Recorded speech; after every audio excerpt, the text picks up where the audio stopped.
Di sekitar kita ada banyak masalah lingkungan, tapi ternyata ada satu yang sering kelewat. Bukan polusi udara, bukan asap kendaraan bermotor, dan bukan juga sampah plastik yang numpuk. Masalah ini mungkin gak pernah kepikiran orang-orang.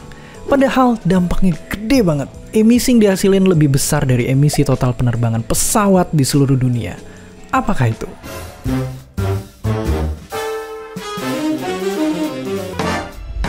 Jawabannya bangunin. Maksudnya bangunan.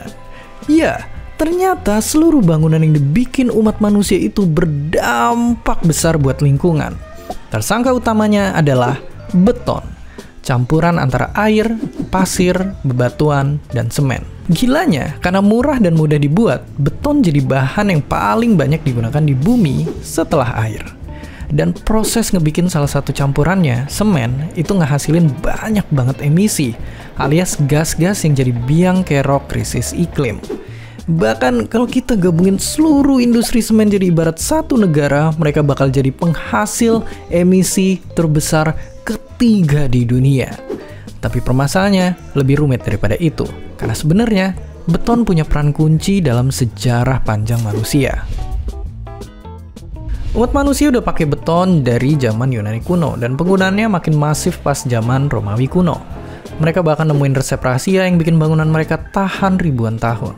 Sekarang, seluruh dunia kita dipenuhi sama beton. Dari gedung, jembatan, jalanan, bahkan sampai bangku dan meja di kafe anak skena. Ya, setiap tahun manusia make puluhan miliar ton beton buat bikin bangunan. Dan jumlahnya diperkirain bakal terus meningkat sampai puluhan tahun ke depan. Karena adanya pertumbuhan populasi dan juga pengembangan ekonomi. Oke, masalah ini kayaknya nggak akan bisa segera selesai. Tapi kalau gitu, apakah artinya kita harus ngancurin semua bangunan? Jawabannya, tentu enggak. Ada beberapa cara buat ngurangin dampak lingkungan dari bangunan. Misalnya, bikin bangunan jadi lebih ramping biar nggak perlu banyak pakai beton.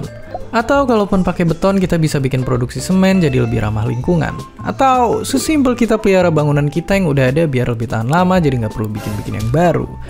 Tapi emang yang jadi masalah adalah bahan selain beton juga bisa ngerusak lingkungan. Baja dan aspal lebih boros energi. Kayu bikin hutan gundul. Terus, apakah nggak ada cara lain? Sebenarnya ada. Yakni salah satu caranya adalah dengan bikin bangunan hijau. Bukan bangunan cat hijau, tapi adalah bangunan yang strukturnya efisien biar ngurangin penggunaan energi. Misalnya, dengan manfaatin cahaya alami dan aliran udara dari luar. Kita jadi nggak butuh lampu atau AC terus-terusan. Atau bahkan kita juga bisa nyontek cara kerja alam, kayak gedung di Zimbabwe ini. Dengan niru sarang rayap yang udaranya adem karena banyak jendela kecil, gedung ini nggak butuh banyak AC lagi. Oke, jadi hal yang kita anggap normal-normal aja ternyata bisa nyimpen masalah besar. Makanya jangan pernah ragu buat bertanya bahkan tentang hal-hal yang kelihatan biasa dan gak penting. Dan seperti biasa, terima kasih.